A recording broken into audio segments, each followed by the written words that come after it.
Welcome, everybody, to tonight's show. It's going to be an exciting one. Oh, my gosh, people are anxious and they're ready and they're waiting. I love it. Hello, everybody out there. Lynette, Ember, Sonia, there we go, Sophia. And tonight we have with us a wonderful, wonderful guest. We've been planning this for probably, over a month now. She's a TEDx speaker. She's a radio host. She's a facial intelligence expert, and she's going to tell us just exactly what that means. Everybody, a huge round of applause in your home, and I'm going to listen for you. It's for Michelle Butts. Welcome, Michelle. How are you? Good. How are you? Fantastic. It's been a fantastic day so far. For everybody's been asking all day long, what does this mean? Facial intelligence expert. What is this facial intelligence thing? And I've heard everything. They think it's almost reading minds or something like that. And so for everyone out there, why don't you explain what that means and who you are?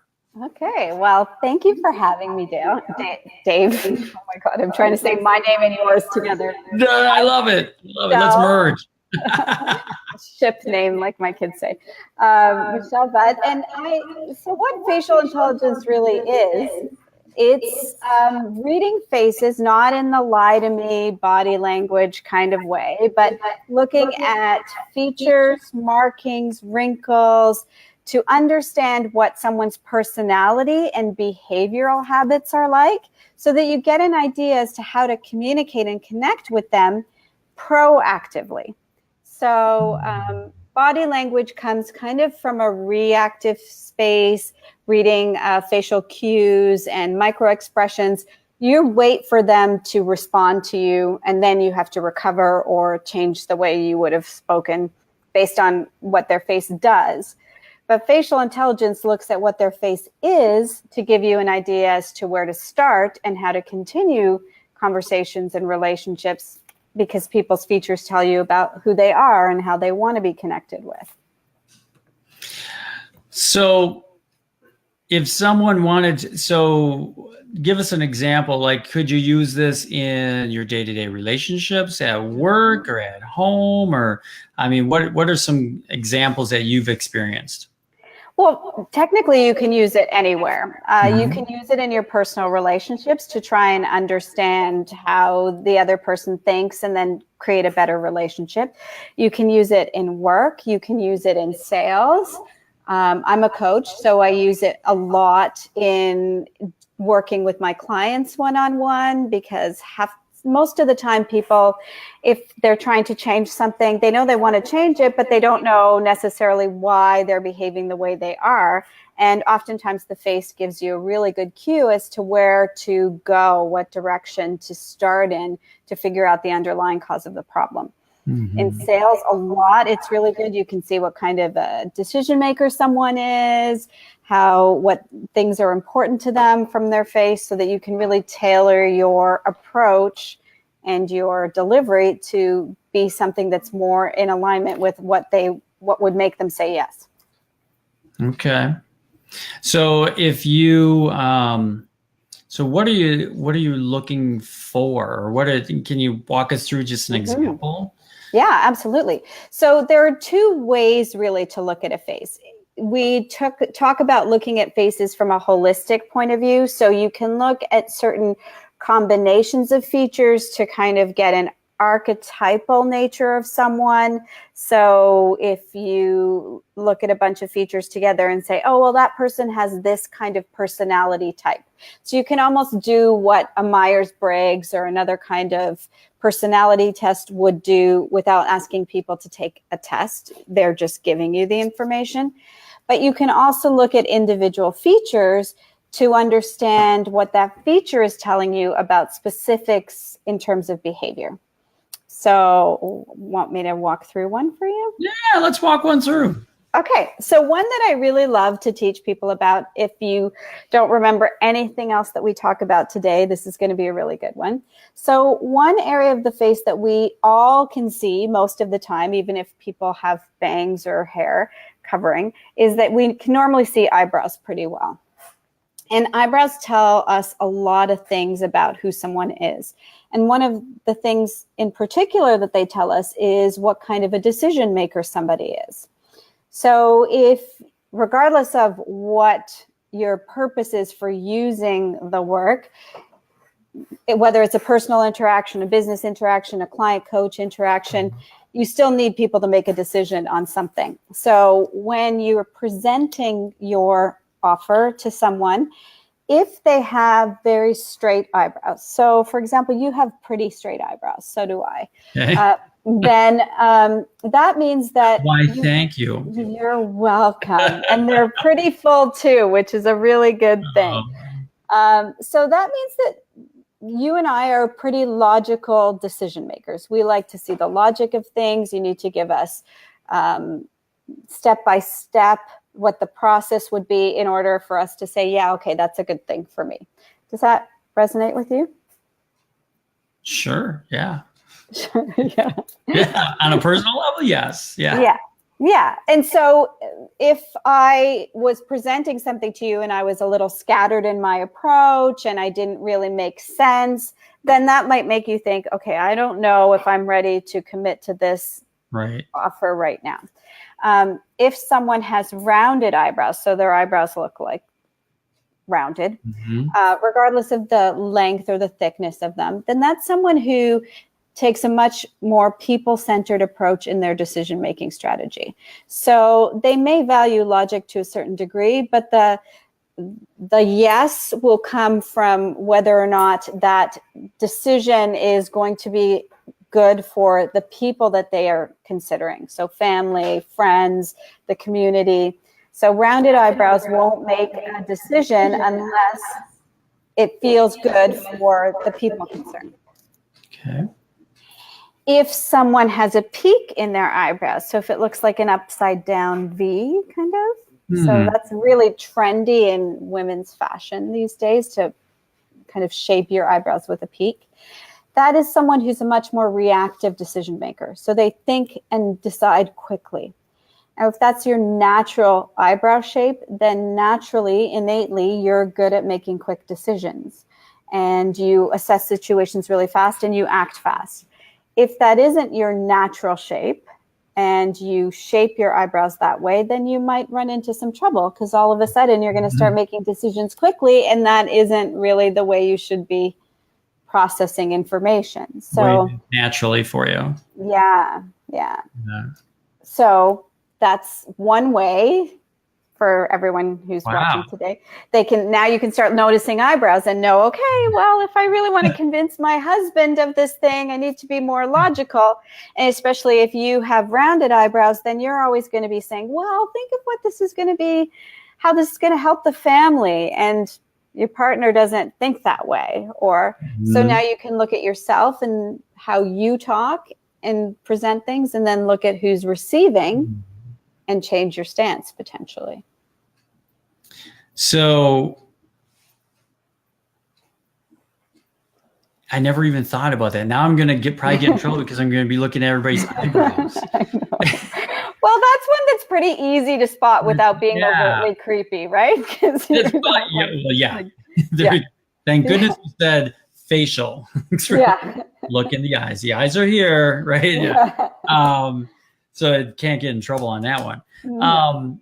So how would a person, so you're just reading, I shouldn't say just, but you're reading the person as far as how they make decisions and how they can, how would you utilize this, like if you were going for a job interview?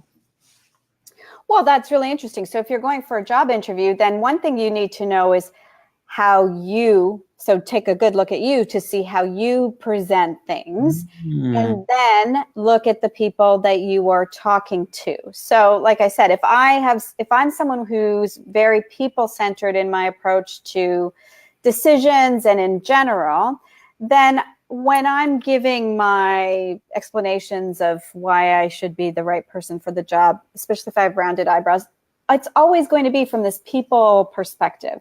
But if the person across the way from you has straight eyebrows, then they're going to be looking for the logic in your answer and making sure that it makes sense for the question that they asked.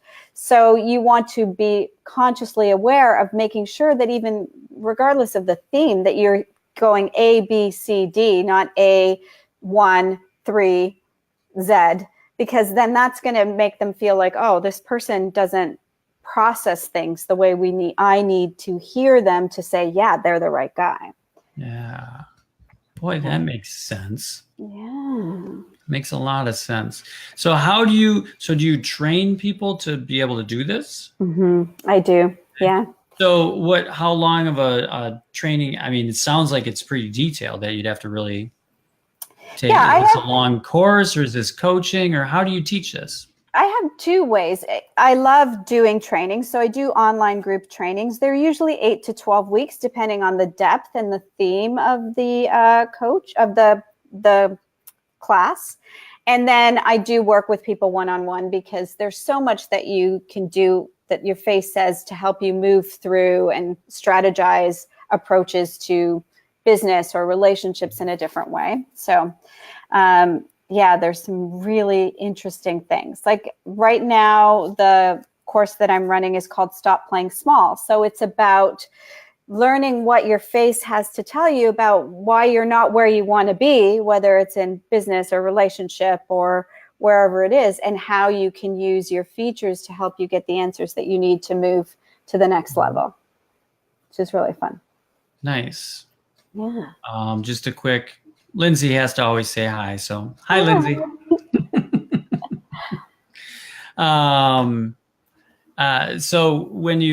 So you teach us in a group, that's a group setting though. Yes. Okay. It's And online. then do you do one-on-one coaching too, or one-on-one Yes. teaching of it? Yes, I do. Okay. Yeah. And who is this just right? I mean, it's probably right for everyone, some degree, but who really is the prime person for having this? Well, for Learning how to do me, this. entrepreneurs and salespeople are really, really, the work is really effective. As a coach, for coaching, it's so effective because you can, regardless of what's interesting with this work is regardless of the platform that you use. So whosever method you're using to get people to move, you still need to understand the person before you put them in the method. Sure. And so from a coaching perspective, it's been invaluable because, for example, I was just doing a workshop this week and it was about time management. And there are so many different time management strategies and they all can be effective, but you need to understand yourself in order to know which one or which direction is the right place to go. So, do you want me to give you an example? Yeah. Sure. Okay. Of course. So have you heard of the Pomodoro technique? Okay, so that is one time management system that speaks to working in 25-minute spurts and then taking a 5-minute break and breaking down all tasks into that kind of thing. Now, certain faces do really well with that and certain faces don't. So, for example, there's the Brian Tracy Eat That Frog, where you do the big task first. And that is an effective strategy depending on for a certain face. So, for example, if you're someone who has lots of fullness in your face, round cheeks, nice full mouth, then you have a personality that is associated with the nurturer archetype in facial intelligence. So an Eat That Frog strategy would potentially work really well for you because nurturers go to task, do what needs to be done, and then they don't get distracted. It's almost like, mom doesn't finish cooking leave things and not leave the dinner unfinished. So if that's a really good strategy to present to someone who has a really nurturer face and is saying, I'm struggling with managing my time. On the other hand, someone who has dimples and like some redness to their complexion, curly hair, spiked hair, sparkly eyes, kind of, you've got some of that in your personality. They're a captivator in facial intelligence. Yeah. And so they need a lot of variety, and things need to be fun. And if it's a long, tedious task, they can get bored, and then they would leave things and not complete them. So something like a Pomodoro technique might be really good to say, okay, you only have to sit for 25 minutes. Then you can get up and do something else. And then you can come back. And it doesn't feel like, oh, I never get anything done. It feels like, oh, now I'm employing a strategy that feels so good to my being that I want to do things. And so that's where I find, from a coach perspective, it's really nice, because when you can read people's faces, you can give them the tool, because we all have so many in our toolbox, right, that's going to be the most effective for them, but it might not be the one that works for us, but that's okay, because we're different, right? Right. But as a coach, we can really streamline that offer, that task appropriately, and then people start getting results on a different level potentially. So do companies bring you in as a consultant? I do corporate work every now and then, yes. I love working with entrepreneurs and coaches and coaching clients. But yeah, I've done sales team training and that kind of thing, which is fun. I was like, does anyone bring you in as like a consultant to like, okay, these are the people that work for me, give me some lowdown on how I should be reading them, or can you do this for me? And then I'll give me the secret sauce to motivating these people. Absolutely. So there is a component on how to lead and build effective communication in work teams. But I work with an HR consulting agency where I can sit in on the interview and kind of give them some ideas as to, yep, this is a really good fit. Or if you're looking for this kind of team member, then this is going to be where this person will shine or where not to shine, or how to even train them appropriately. Wow. Yeah. You're like the secret sauce to them. You're like the behind the scenes. I can see it behind that one-way mirror, going, okay, now whispering in the interviewer's ear or something, right? Okay. Oh, it's fun. Yeah, but that's just my fantasy of it, I can see you doing that. You're just so top secret. Yeah. So how would someone, we've hit like the work aspect and job interviewing and stuff like that, but how would you use it for like in your relationships at home? I mean, you're going to be staring at your loved one or your spouse and you'd be like, okay, your eyebrows are different today, or what, how do we use it that we're not going to get in trouble? I know. Well, sometimes you do. It's interesting because with my kids, it's really effective because I see the nuances and the differences of their face. So even in trying to get them to do something for me, I word things differently, or understanding how each of them learns and trying to help with homework or that kind of thing, because they're very different, even though you think as a parent, oh, I just, motivate and discipline the same way. You can't. No. And their faces tell you how they will respond more effectively. In terms of personal relationship, it's interesting because face reading can help you find the right partner for you potentially better than I wasn't even thinking that aspect. Yeah.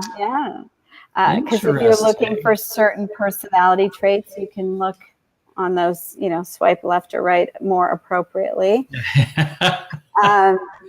But even in, like, honestly, with my partner, it's sometimes he's like, don't stop looking at me like that, because you start to notice. But what's interesting is that you start to notice when things shift. And so, for example, he was going through a lot of stress a few months ago, and his face was making in neutral this kind of face that was saying, I'm kind of feeling disappointed and I'm a little resentful right now. So I said, your face is doing that thing and I don't like it. And he says, oh, I don't like it either. I didn't even realize that was what was happening. And so the start of a wrinkle speaks to a general kind of underlying emotional pattern that's happening. So he was in this pattern of just being resentful and disappointed because things weren't working out in some business things for a while. And it was so frustrating that he was holding his face in an expression that was starting to look permanent. And so this is where facial intelligence comes in, because it's not about necessarily in the moment. It's about looking at what that expression is telling you about a trend that someone is in, right? Or a behavioral pattern. So I said, we need to break that pattern. And he said, yeah, I didn't realize. And because he's a fan of the work, then he said, yeah, okay, I get it. And so he became more aware of how he was feeling and started to change. And his mouth isn't doing that these days, which is a really good thing. So you can use it on yourself that way too, kind of Yes. a check and balance of sorts. Absolutely. Yeah. And that's, I think, the most amazing part of it, is that you can really, if you're aware, then when you look in the mirror every morning, you can see if you're flipping into a pattern that might or might not be serving you, and move through that. Interesting. Yeah. That's a whole different road, I know. Instead of thinking of the outward thing, now you're looking at the inward, Mm-hmm. Interesting. So then if you utilized it in that way, you could change. Then how do you go from there? Do you recognize what is going on inside you, or maybe what you're thinking about or stressing about or something of that sort, and then that's the way that you change it? Or is it changed by just not making that gesture, that face, or that it can be both. grimacing, so one is, or whatever it is? One is recognizing it, and then seeing if when you make that face. So I'll give you a tip for that. However, it can be something that's as simple as you can fix it. But sometimes, as we know in our profession, things are bigger than that. And you need potentially help, like a mentor or a best friend or a coach or someone to kind of give you the tools to move out of the pattern, right? Because when it becomes that unconscious, sometimes you need help with that, right? So that's the really nice part.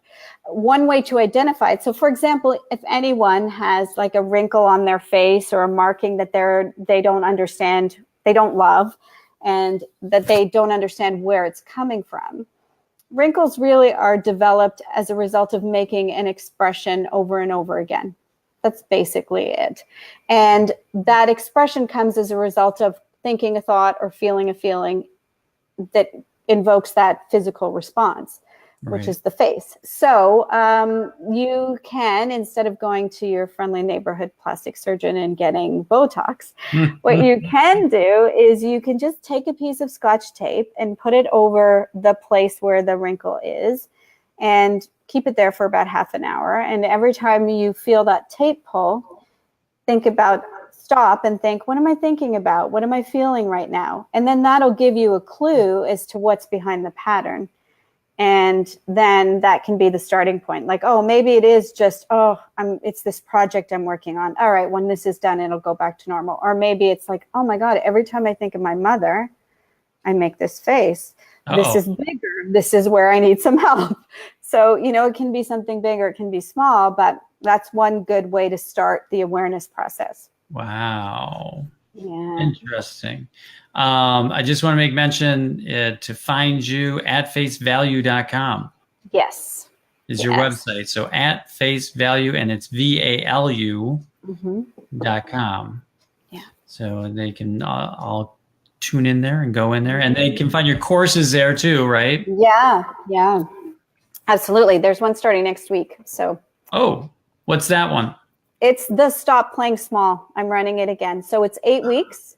And it's an in-depth look at personality traits on each feature to understand what the strengths are and the challenges are, and how you can utilize those to move through any block or yeah. So it's good for yourself, or it's good if you're in a coach or that kind of capacity where you might potentially be able to use that with people. Right. Yeah. Right. Well, that's pretty cool. And that starts next week?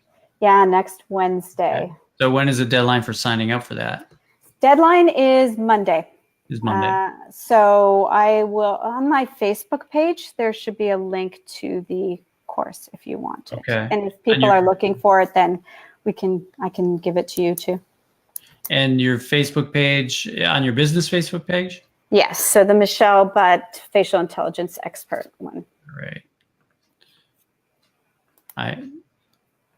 Say it one more time. Michelle Butt Facial Intelligence Expert. And then I can do that. Yeah. Look at that. It's like magic. You are magic. Wow. All right. And you can find her there. So tell me more. Now, you did TEDx. You were a TEDx speaker? I actually was a contributor in a video that they did around legacy and how to, and so there was like clips about faces in that, but I didn't actually sleep. And that was TEDx. TEDx Toronto. Toronto? Yeah. Yes. Nice. Yeah, that's pretty cool. How did you get involved with that? Actually, well, I live north of Toronto, and so a friend of mine said that there were call outs for TEDx applications. So I actually I applied, and then I was nominated by a colleague. And the theme last year was legacy. So it was kind of fitting in with that. So that's how I was able to contribute that way. Nice. Yeah. That is awesome. Yeah. And, are you going to do the one this year, or are you? I've already put in my application. Okay. Yes. I was like, what's the theme this year? They haven't said what the theme is this year. Oh. Actually, yeah. Yeah, which is interesting. Mystery. I know. Some have really interesting ones. Like I applied for TEDx Santa Barbara this year, but the theme was very specific. So really, depending on the theme, it's harder to do. But theirs was, and theirs just closed recently too. So yeah. Yeah. Because sometimes the theme isn't going to be with what you do or your specialty. Yeah, so you have to really look at that when you're applying to see if the theme, if you can fit into the theme, because even if you have an idea worth spreading, some of them have themes, but. Right. But you know what I'd say? It's always fun to take the risk and do the application. Oh yeah. Yeah. That's pretty cool. Lindsay has a question. Yeah, absolutely. Let's pop that up there. Does it deal with body language as well, or is it just facial expressions? Well, it's facial features to see those personality traits. Expressions help you to understand where the person is sitting potentially emotionally right now. So based on what I was saying about if you're watching someone and they start making a certain expression, then you can look at what line is developing, and that'll give you a clue, or what region of the face is changing, give you a clue as to what that underlying pattern may be.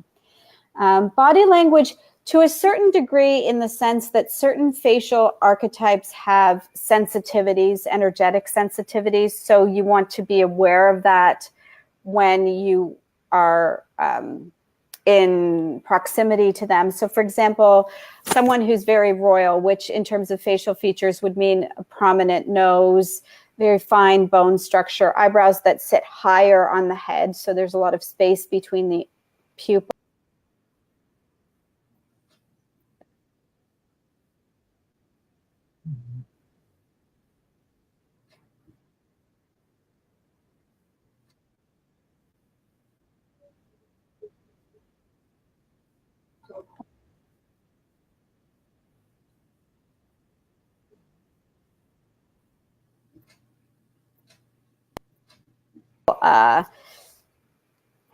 Handshake, or just introduce yourself without going in for a big hug or trying to stand too close to them, because they need to feel the space out a little bit. If this is you, then you might need to learn how to adjust your energy before you enter the room, so you're not standing off to the corner for too long and seeming aloof or not wanting to engage. So that's where you can look at some of those body language cues to understand what that personality needs, or that person needs. Nice. Yeah. There you go. So it's mostly facial though, is what we're dealing with. Yeah. So let's see. So I get that radio host. Tell us about that. You got like so many different things going on. Well, radio How do you guest. fall into that? Well, I wasn't a host. I did a national radio show here in Toronto as well. Yeah. Just based on actually what I did was they were talking one morning and one of the hosts was saying that he didn't like his nose. So I emailed them and said, hey, I can tell you what that means. And so that's how I kind of got on the show. It's like, okay, they're like, oh, this sounds interesting. So, so we talked about what their faces said about them, and it was really entertaining. Yeah. Nice. Yeah. So you were on just one time, or you were on? That one, yes, just once. So that's all it takes. Just call in, or just email in. Yeah. Yeah, it's got to kind of listen for the cues of your specialty and find your inroads into how you can get in there. Everybody's always asking, well, how do I do this? How do I get on? How do I get publicity and market myself and everything? Especially in the group creating successful coaches, it's like they're always asking, like, how do you do? And I'm like, just start asking. Yeah, Get out there and start asking. And that's the same thing I did even with some local TV shows, because when it was election time, I just kind of said, hey, I can tell you what that guy's face says about him. And so we did that a couple of times. There's elections coming up here again in the fall. So I'll reach out again at that time. And and you know, it's interesting because for me, with my face, that is a huge step. So when you understand who you are, then you understand what you're willing to do. And so I'm not a door knocker, but I can try and send an effective email or a tweet or something that gets attention. And that feels less invasive or risk taking to me. And then when I get a yes, then I'm okay. So understanding how you need to approach your own marketing and self-promotion is another aspect of it as well. Yeah. Yeah. Well, yeah, and nowadays that's how most people communicate too, is either by messenger or by, you know, it's so different than even 5 years ago, how we're going on that route. So that's very intriguing, because I'm like, well, maybe we should do a whole show on political figures, and we'll just have face by face. You can do, and Michelle, I think you said before you're in Canada. Yeah. So you have the Canadian aspects. We have all the American ones down here. Yeah. Well, it's interesting because even before the last election, I had said to people, oh, Hillary's not going to win. And not that I don't love her, or, you know, I don't have an opinion one way or another, but it was her face said no, like against him. She wouldn't be the one that would instill enough confidence in you guys that inspire people. Yeah. And so that was really interesting. And so, you know, it was almost like, well, he has more of a face that people would vote for despite all the other challenges. Challenges. I love challenges. You know? Yes. Yeah. Try to stay neutral on that one, right? So then we should ask, so did you look at Bernie at all? I might have at the time. I can't. Maybe we'll have to explore that another time. Yeah, that would be fun. Would he have if? Yeah, maybe. All those. There you go. No, you guys tend to like your warriors in office. So, you know, that's the thing. Like Barack Obama had a very strong warrior face, and which is like strong eyebrows, chiseled jaw. And to some degree, Donald Trump has the same kind of face. It's just that then personality-wise, there's different sides of balance, right? And so warriors can be very strong agents for change, but they can also be very combative and reactive. And I think that's the side that you encounter a lot with the current president, whereas the other one was more of a slow battle fighter. And more methodical and very straight eyebrows. So really looking for the logic and taking his time to make decisions. The other right now, very much more reactive in there. Yeah. How about your prime minister? Our prime minister right now is very interesting. So we have Justin Trudeau. Yeah. And before that, our prime minister had a really nurturing face. And so Trudeau has he's a strong warrior captivator combination. So he has like dimples in the sparkly eyes, very attractive, but he has the strong eyebrows and the strong jaw as well. So he's very different because archetypally each nation can almost have a face, right? So Canada tends to be the nation that goes in and sends peacekeepers and, you know, kind of takes care of the world. We don't get into the fight. We kind of just come in and help clean up and you know, give you water and tea. And so that was very much the flavor of the previous prime minister. And I think it sounded like the country wanted a change. And so here comes this charismatic, dimpled, sparkly-eyed guy who says, I'm going to legalize marijuana. And, you know, and so everybody's like, yeah, he's so, you know, he's so captivating. And so they bring him in and he's very good in the spotlight. But what he did really well, unconsciously perhaps, was that, so his face says, I'm a good figure, a good, you know, eyepiece, and potentially a very smart man. I don't know that much, but he surrounded himself when he built his cabinet with the right faces in the right job, from my perspective. So he built a team that was very supportive in a way that then would accentuate his gifts, but also help minimize his challenges because he could rely on them for support. And so that was really smart there. Yeah, whether you did that consciously or or not, but yeah. And so far, I think it's going okay. Because that would be, I think that's very good. I'm trying to think of where, I lost track of all this good stuff. Okay, so getting back to the facial intelligence.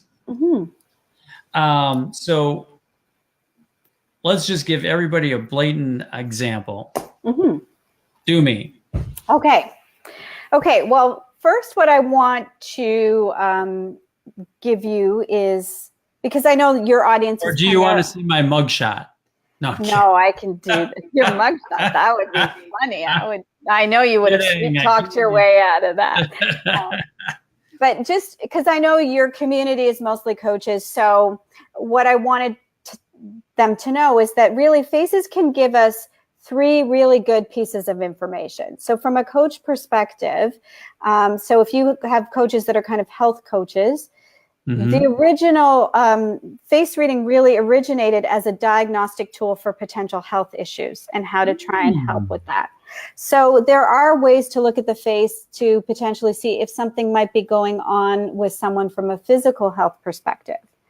And so you might get clues to that. Not that any of us are experts in that. I know a fair bit, but it's not where I normally focus. But, you know, so if, for example, I'll give you an example. So if, for example, all of a sudden you started seeing lots of dark shadowing under your eyes. So the original, that part of the face is associated with the kidney in the body. So each part of the face maps back to a physical organ system or place. So if you saw that change, you might think, okay, what's going on for me? So it could be the physical kidney. So maybe you are run down and a little dehydrated and your kidneys are working overtime. Maybe you have some kind of issue happening there. From a personality perspective, which is the next way, is that area of the face is associated with the energetic kidney, which is really the part of the body that supports everything. The kidney is kind of said to be the pilot light in Eastern philosophy, the pilot light of the body. So if you're feeling abandoned or unsupported, then potentially that could lead to a health issue in the kidneys. And there might be some emotional work around that a coach could do to help you understand that lack of support, that feeling of abandonment, that could clear the mental and emotional stuff that then would affect your health. And then the really interesting thing is that there's a spot on the face for each year from 1 to 100. So you can look at a scar on someone's face and try and figure out what the correlation is to the time of life that it marks and when they got that scar and what might be happening for them.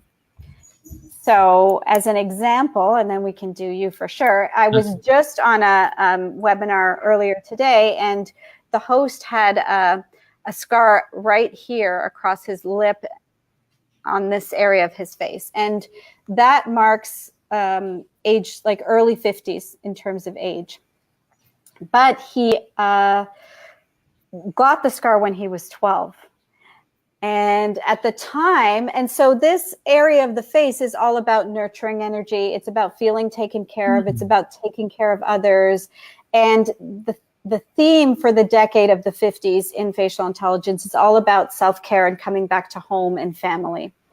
And he is in his early 50s, just recently remarried, had some challenges with getting his kids back and that kind of thing. So he was really trying to focus on stability in his family, and he has this scar there. And at 12, when he got the scar, he was skateboarding. His mother had just been devastated by a devastating betrayal on the part of her husband.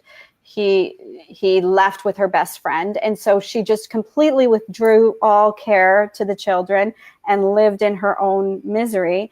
And so he wasn't being taken care of, wasn't being looked after, and has this fall that scars his face.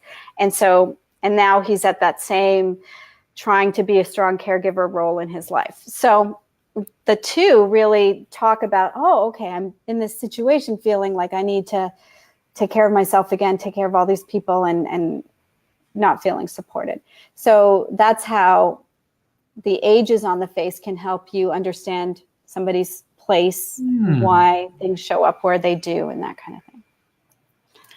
That is really intriguing. Yeah. That's really intriguing. So there's up to 100 different spots, areas, marked. Okay. That's really intriguing. So depending upon where something is, you're going to determine like something that's going to, is it predictive? It can be, so it can be two things. So if you, for example, if you get the scar at a certain age and it marks a different age, then there's a potential for overlapping emotional situations at the same time. So like a reconciliation that needs to be done between what was happening, what you were thinking and feeling at that age, and what's happening for you now, kind of to mirror the two occurrences to try and give you some insight. If it marks, if you're 40 and you fall and you mark where, you fall and you scar the tip of your nose, that's the decade of the 40s. So what's happening there? What are you feeling there? And sometimes it's just a matter of what feature is it marking. So, each feature has a meaning in terms of how a certain behavioral trait. So if it marks a certain feature, like with him, it also marked his mouth, which was about nurturing and him feeling unsupported. And then he's having to step back into a nurturing role, bringing his family together. There's some discord there. And so it's about the feature that it marks and the time and what that all means. So faces are very, very robust dictionaries of who we are. And they give us this ability to understand each other on a deeper level than most people realize. Wow. Yeah, I know. It's amazing. It's amazing. I love it. How did you come across this, or how did this come into your life? Well, this came into my life because 10 years ago, I was in a marriage that was not going so well, and I didn't understand why. And so I kind of said, I need to understand why I'm missing things. Like I was missing a lot, and I really wanted another tool.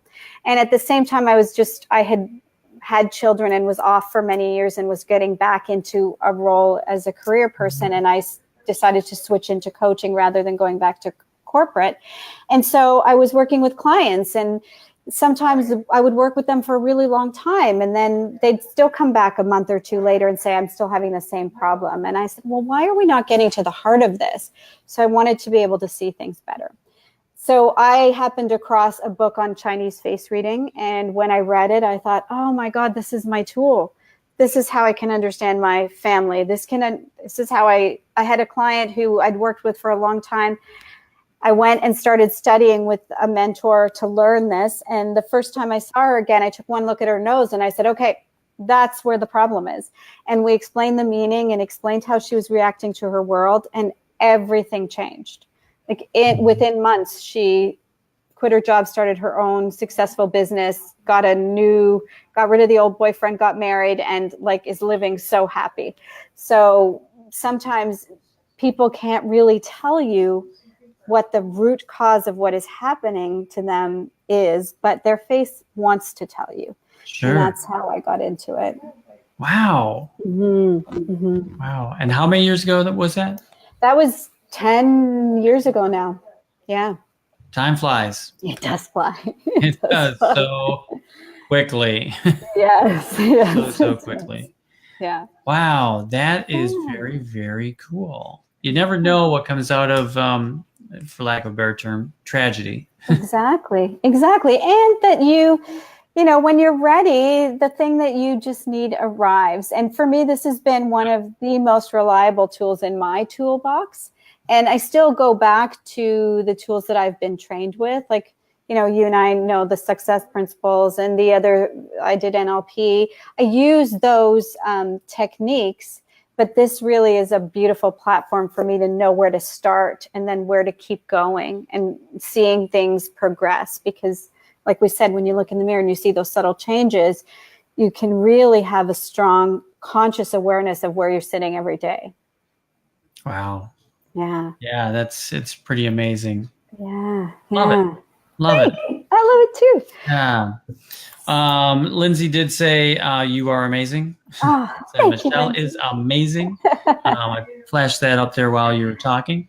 Once again, they can find you at facevalue.com, facevalue.com, and that's VALU. Yes. If you're listening to this, it's at facevalu.com. Mm-hmm. Okay. So that beautiful face there. So, how sucking up works. Especially for a captivator. So you have these beautiful, I'll explain how I'm looking at you so that people understand. So when I first look at a face, or when anyone's looking at a face first, you kind of look at the thing that pops out at you first. That's where you start. So for me, the first thing I see is you've got these beautiful, bright, sparkly eyes. I can see a hint of some dimples. But I also notice your nose. It's nice and prominent and straight. So both of those give me some indications. I think, okay, so sparkly eyes, dimples, the kind of reddish complexion, that could mean that he's a lot of captivator in his personality. So he's going to have a lot of captivator strengths and challenges.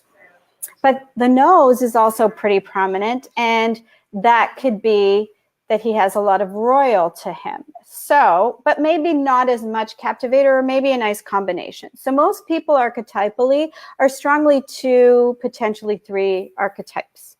So if I were to talk to you about the captivator strengths, I would say that you really do enjoy the spotlight. It's easy for you. You like to make people feel good. You're fun-loving, very heart-centered.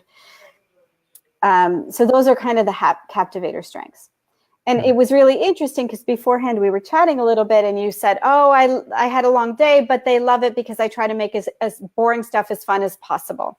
And that's something that a captivator would definitely say and do. It's got to be fun. If I'm not having fun and you're not having fun, then I'm going to go do something else. Right? Yeah. Yeah. And now the other thing about captivators that can be a challenge and a strength is that so they do really like to be the center of attention. So captivators have to be very aware that they're not taking all the attention and not giving time for other people. And this is where sometimes in relationship, this is really good to know, because, it can all be about them and the partner, especially if they are or are not captivator, can be draining because, Mm-hmm. they need to talk about something that happened to them. And all of a sudden you're like, oh, well, so sorry, dear, but what about me? This is what happened to me today. And you switch the conversation. So once you begin to become more self-aware in terms of this aspect of personality, then you can potentially look, okay, am I taking up too much time, or is that person's eyes glazing over or whatever, which you might not necessarily notice before. Not that I think that that's you, but I'm just saying these are the extremes of the personality. Okay, it's okay. Honestly, go for it. Yeah. But the other thing too is that captivators are empaths. So they are very, very good at reading. They have a natural ability to read the emotions of other people. So from a coach perspective, it's a really beautiful personality trait because you can feel people's emotions. And so even if they aren't in a position to say what they're feeling, you get it.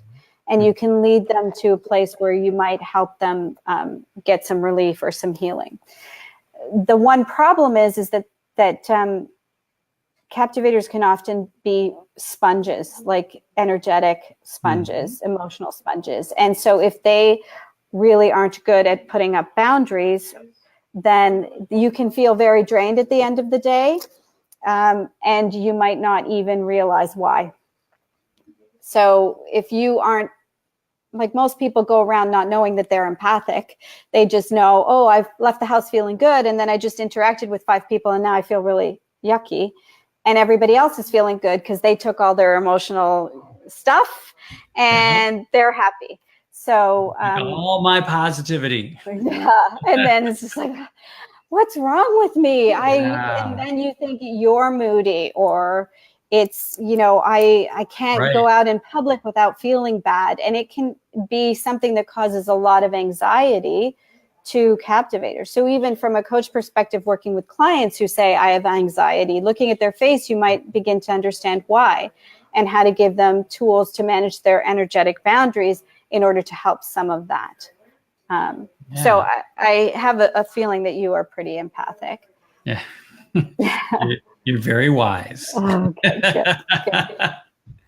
Well, and then you also have this double whammy because that nose is very royal. And so what noses tell us, they tell us lots of information. But one thing from a health perspective, a nose is said to be the mirror of the spine. So if there is any crookedness or offset to the nose, chances are that area of the spine, there's some trouble. Which is really interesting. The other thing is that in terms of time of life, the nose represents the decade of the 40s. So the straighter, the more beautiful the nose, the potential that decade is a really good decade for you. So the face can give you some indication as to what your life might be like based on the features and how they look. The other thing that the nose talks about is, from a personality perspective, is how you do your work in the world. So the more prominent and straight the nose is, like yours, speaks to someone who very much cares about the quality of their work. They're most of the time able to see the big details, the big picture and the small details at the same time. And so that gives them the ability to really create a beautiful experience for other people. And they're about creating beauty. What it can also mean is that they like to be more in control. And so there's 2 reasons for that, 2 ways that manifests. One, because royals, especially royals with prominent noses, are very, very sensitive to the energy of spaces. They tend to like to have things a certain way because energetically that makes things feel good. So when things are out of place, or when there's too many people, or the room just feels off, then that can make them not feel good in the space, and then that throws them off. So the more they can control the space, the more they can stay and be engaging. Does that resonate with you at all? Yeah. Okay. Okay, good. The other thing is that because you're also able to see the big picture and all the details at the same time, it can be, okay, just follow me and do it my way, because if you do it my way, I already know where we're going. And so, it's control in the sense that I see it already. So just follow my road and we'll get there. But not a lot of people like to follow the road of others. So it can potentially be a challenge in relationship, potentially be a challenge in working in teams, unless you can present the information in a way that says, hey, okay, guys, if you just really follow me, trust me here, we'll get there and it'll be great for all of us and we'll get there faster. Instead of saying, okay, look, you just do this, you do that, and then, right? And so royals can tend to just order people because they're so focused on that outcome that they're not always aware of the feelings of others. So building, but because you have some of that empathic nature in your captivator, then that aspect of that can be tempered because you will feel when people start to shift. Yeah. Yeah. Most definitely. Yeah. Wow. So, yeah. And that's just two things. Wow. So much more. Yeah. I just thought I had a big nose. Yeah, no, but see, this is the thing. Oftentimes, society makes us think that features that don't necessarily conform to our certain standards might not be good. And so most people want to get rid of their big nose, but it's such a sign of power. Like the stronger the nose, the stronger the potential for power and success and really, this really great connection to vision and outcomes. And you change that, you can potentially change the way you do things in the world and your power in the world. So, right. Yeah. If people want to get a hold of you, and thank you. You're welcome. You're welcome. Anytime. I have Michelle at facevalue.com. That's one way. Otherwise, they can always just go through your website too, at facevalue.com. Yes. Yeah. Is the best way to do that? Yeah, and if they're curious, I have a free consult there to answer questions. Nice. So always sign up there and learn a little bit more or how this might be for you or not. So yeah. It would be a fit or not. Yeah. Or work with you one-on-one or in a group. Lindsay says, how do you share but keep up positivity up? Keep your positivity. I'm not sure if that's for me or for you. I'm not quite sure.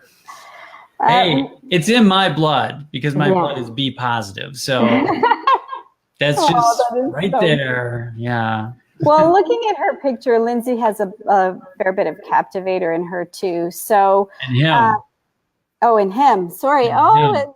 So it's him. In him. Yeah. Okay. Yes. Sorry. If you meet Lindsay, if you ever show up on one of the Saturday mornings or something of that sort in the group, Lindsay is a very unique and amazing individual. Oh, that's the amazing makes sense once you meet Lindsay. So, he's awesome. Yeah. So one way that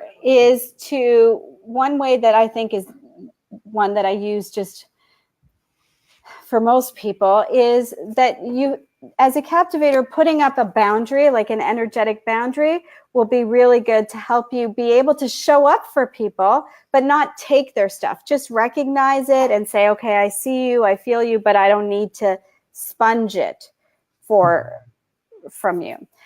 So one way that I do that is I tell people to think of what, so we'll go back to the president example. You know that a president is, he can engage and be in public all the time, shake hands and hold babies, yet he's always protected by the Secret Service, right? So they're always there at the first sign of something negative encroaching on his space, they're there. So if you picture yourself with your own Secret Service or your own bodyguard, whatever that makes, my son has Superman and Batman, and you kind of invoke them at the beginning of the day, say, hey, okay, guys, we're going out in public or we're waking up and we're starting our day, stand with me, then that's a really good way to hold an energetic boundary in a way that makes us is more visually connecting to that unconscious space.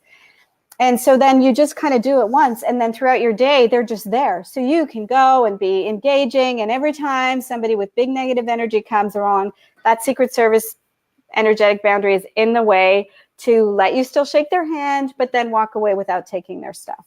And so that's one tool that you can use to try and, still be there and show up, but not have to be as drained at the end of the day. Right. Yeah. Yeah, not be drained out. Yeah. Yeah. Why? Yeah, that makes sense. Yeah. Total sense. Yeah. Okay, I have a few last questions for you. Absolutely. As we come down to the together. What's your favorite color? My favorite color is purple. Oh. And there you are. I know. Snack? What's your favorite snack? I'd have to say cheese popcorn. Cheese popcorn. Yeah. Nice. Yeah. Okay, coffee, tea, or other? Coffee, all the way. Really dark coffee, creamer? What do you do? Black. Just black and plain. Black and plain, and then strong? It doesn't matter. Doesn't matter. I'm not an espresso person, but nice black morning Colombian roast is good for me. Okay. And then, do you have a favorite saying or quote? I think my favorite is be the change that you want to see in the world. Be the change you want to see in the world. That's beautiful. Yeah. It's all about leading by example, especially in as a parent and in our profession, I think. Oh my gosh. Don't lead by example. In general. Mm-hmm. Mm-hmm. Be the leader. Lead by example. Yeah. And it really is more about what you do than what you say. It is. So people are watching more than they listen. And that's partly why I really do this work. I have a slide in my deck of things that speaks to when we encounter something for the first time, the percentage of which we use each of our 5 senses. Mm-hmm. And we use our visual sense 86% of the time, 86%. And we use hearing 11%. Mm-hmm. And oftentimes we're talking and we think people are listening to us, but more they're taking in what they see and making their judgments and their decisions based on that. So, that's why I love this work, because you can be more discerning by what you see, because sometimes what people are saying doesn't match what the rest of it is showing. Right. Yeah, and that's good to know if anyone's going out there doing any speaking in that too. Mm-hmm. Mm-hmm. Oh, so from a speaking perspective, if you want to be a little bit more effective, which is interesting, that was the webinar I was on earlier today. Oh, okay. For women, if you're speaking, you can to be more the center of attention. Because that's when you do want to be the center of attention, especially if you don't have a lot of captivator traits, then you can wear a nice full red lip, because that tends to get people focused on what you're feeding their mind with. And also red is like a captivator color. So people are going to you can curl your hair, because that will give you more captivator personality traits. And for men, red tie or, red shirt, red jacket, that kind of will get you in the center of attention, especially if you don't already have that captivator wit and glow about you. Yeah. Good points. Mm-hmm. Good points. All right. Well, Lindsay's got to run. Okay. So I guess we do too. Yeah. That's it's been a quick hour. Yeah, it has. Time flies so fast. Yeah. But hang on for a bit. And for everybody else out there, thank you for coming on board. And we'll see you probably next week. Yeah. So enjoy and thank you and good night. And hang on, Michelle. We'll chit chat a little bit more here. Yeah, absolutely.